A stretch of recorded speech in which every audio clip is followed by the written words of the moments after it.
All right, time for Media Watch now. James Creedon is with us in the studio. Hello there, James. Hi, Laura. And we're going to go to the United States. Yes. And the bitter culture wars have really been reignited recently, haven't they? Namely, several states in the United States, Missouri and Alabama most recently, have brought back extremely restrictive laws on abortion.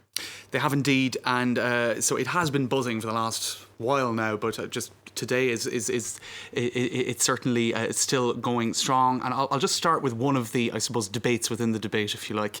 Elisa Milano, who launched basically the whole Me Too discussion online, she triggered it. She has been very vocal on this, and of many of the senators in Alabama, one of the states, of course, that brought in these draconian new abortion laws, you know, she noted that 22 of those senators, you can see here in this photo, were all white men. Now, actually, to be fair, women have been voting as well for this legislation. The voting is more along party lines than on gender lines. But she did make that point. Not one of them has a uterus. She went on then to call... Will ever have to go through a pregnancy. That's right. Won't ever have to deal with the reality of these issues. Indeed. And she then went on and called for a sex strike, which in itself generated a degree of debate. Even the French junior minister, Laura, Marlène Schiappa, the junior minister for equality between men and women, chimed in on that debate, saying, well, I'm not really sure if that's necessarily the answer, because women will also actually end up depriving themselves in that strike too. So it's kind of backfiring, if you like. Now, another person who chimed in on this debate is the author Ijeoma Oluwa. She said, I'm the mother of two boys. When I raised them as feminists, I did not ever set any expectation that their support of women's rights would give them access to women's bodies, because that is not feminism. Please stop trying to undo my hard work. She basically said it was a white feminist sex strike. Get that swear word off the Yes, screen I know. very quickly. Anyway, it did generate a lot of discussion. Yes.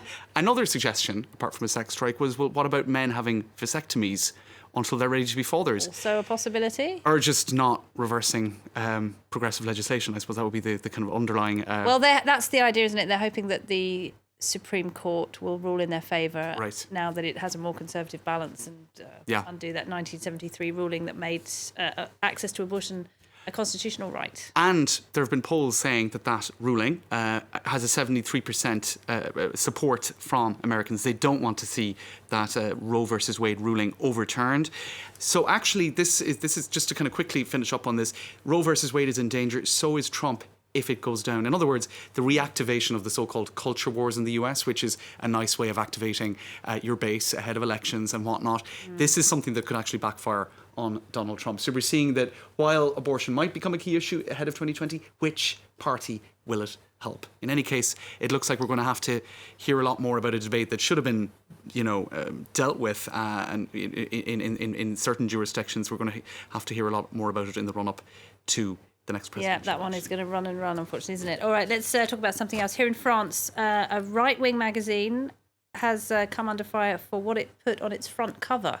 Well, yes, I suppose it's right-wing. Maybe I should even say kind of a quite reactionary. Valeurs Actuelles is the name of the magazine. And speaking of the culture wars and whatnot, the new feminist terrorism is their headline. And they use a famous poster from World War II where women were getting involved in industry and whatnot. Rosie the welder. Exactly, something like that. And so... obviously, as you can imagine, this has triggered, and probably it was by design, it has triggered a huge amount of buzz and bad buzz online. What they were basically saying is... They're talking about France. They're talking about France. They're talking about female journalists behaving as activists.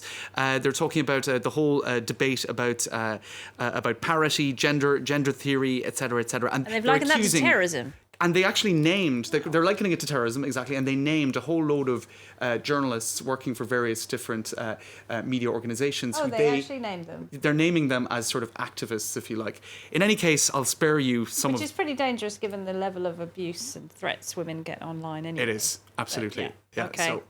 So, very quickly, your Harvard magazine. All right. Well, this is another speaking of it's a lot of bad taste in today's segment. The Harvard Lampoon, which is a student magazine.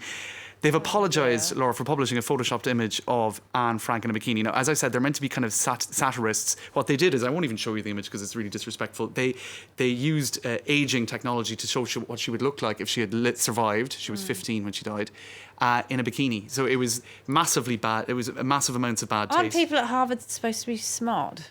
Well, there you go. In any case, they've come under fire. I actually didn't intend to show the image, but there it is. Dear. The Harvard Lampoon is garbage. So they certainly got named and shamed in terms of that particular bad choice. A lot of strange things being published today. All right, James, we'll have to leave it there. Thank you very much indeed. James Creedon there with Media Watch. Now,